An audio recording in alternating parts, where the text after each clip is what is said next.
திருப்பலி வாசகங்கள் மே 14 2026. புனித மத்தியா திருத்தூதர்.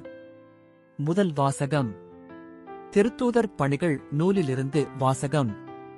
ஒரு நாள் ஏறக்குறைய 120 சகோதரர் சகோதரிகள் ஒரே இடத்தில் கூடியிருக்கும்போது பேதுரு அவர்கள் நடுவே எழுந்து நின்று கூறியது, அன்பர்களே, இயேசுவை கைது செய்தவர்களுக்கு வழிகாட்டிய யூதாசை குறித்து தூய ஆவியார் தாவீதின் வாயிலாக முன்னுரைத்த மறைநூல் வாக்கு நிறைவேற வேண்டியிருந்தது. அவன் நம்மில் ஒருவனாய் எண்ணப்பட்டு நாம் ஆற்றும் பணியில் பங்கு பெற்றிருந்தான். திருப்பாடல்கள் நூலில் அவன் வீடு பாழாவதாக, அதில் எவரும் குடிபுகாதிருப்பாராக என்றும் அவனது பதவியை வேறொருவர் எடுத்துக் கொள்ளட்டும் என்றும் எழுதப்பட்டுள்ளது. ஆகையால் ஆண்டவர் இயேசுவின் உயிர்த்தெழுதலுக்கு சாட்சியாய் விளங்க அவர் நம்மிடையே செயல்பட்ட காலத்தில் நம்மோடு இருந்த ஒருவரை சேர்த்துக் கொள்ள நாம் கூடி வர வேண்டியது தேவையாயிற்று. யோவான் திருமுழுக்கு கொடுத்து வந்த காலம் முதல் ஆண்டவர் இயேசு நம்மிடமிருந்து விண்ணேற்றமடைந்த நாள் வரை அவர் நம்மோடு இருந்திருக்க வேண்டும். அத்தகையோருள் இருவரை முன்னிறுத்தினார்கள். ஒருவர் யோசேப்பு என்னும் பெயர் கொண்ட பர்சபா. இவருக்கு யுஸ்து என்னும் பெயரும் உண்டு. மற்றவர் மத்தியா.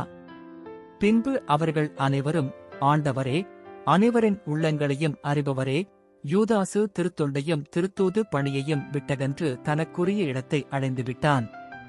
அந்த யூதாசுக்கு பதிலாக யாரை தெரிந்தெடுக்க வேண்டும் என இந்த இருவருள் ஒருவரை எங்களுக்கு காண்பியும் என்று இறைவனிடம் வேண்டிக் கொண்டனர். அதன்பின் அவர்கள் சீட்டு குலுக்கினார்கள். சீட்டு மத்தியா பெயருக்கு விழவே அவர் 11 திருத்தூதர்களோடும் சேர்த்துக் கொள்ளப்பட்டார். ஆண்டவரின் அருள்வாக்கு. இறைவா உமக்கு நன்றி. பதிலுரை பாடல். பல்லவி. உயர்குடி மக்களிடையே அவர்களை அமரச் செய்கின்றார். ஆண்டவரின் ஊழியர்களே, அவரை புகழுங்கள். அவரது பெயரை போற்றுங்கள். ஆண்டவரது பெயர் வாழ்த்தப் பெறுவதாக.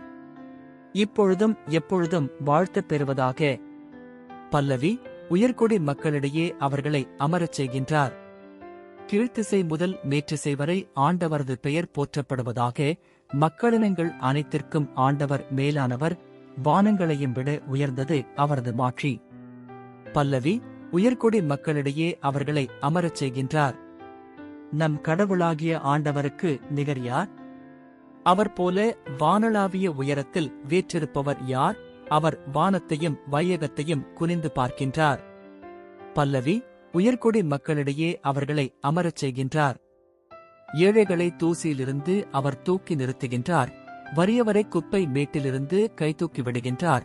உயர்குடி மக்களிடையே, தம் மக்களுள் உயர்குடி மக்களிடையே அவர்களை அமரச் செய்கின்றார். பல்லவி. உயர்குடி மக்களிடையே அவர்களை அமரச் செய்கின்றார். நற்செய்திக்கு முன் வாழ்த்துலி. அல்லேலுயா, அல்லேலுயா. நான் தான் உங்களை தேர்ந்து கொண்டேன். நீங்கள் கனி தரவும் நீங்கள் தரும் கனி நிலைத்திருக்கவும் உங்களை ஏற்படுத்தினேன் என்கிறார் ஆண்டவர்.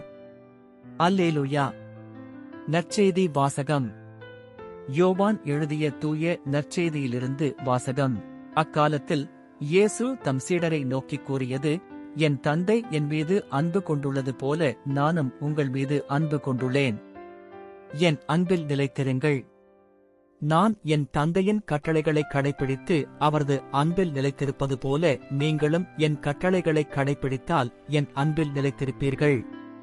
என் மகிழ்ச்சி உங்களுள் இருக்கவும் உங்கள் மகிழ்ச்சி நிறைவு பெறவுமே இவற்றை உங்களிடம் சொன்னேன். நான் உங்களிடம் அன்பு கொண்டிருப்பது போல நீங்களும் ஒருவர் மற்றவரிடம் அன்பு கொண்டிருக்க வேண்டும் என்பதே என் கட்டளை. தம் நண்பர்களுக்காக உயிரை கொடுப்பதை விட சிறந்த அன்பு யாரிடமும் இல்லை. நான் கட்டளை இடுவதையெல்லாம் நீங்கள் செய்தால் நீங்கள் என் நண்பர்களாய் இருப்பீர்கள்.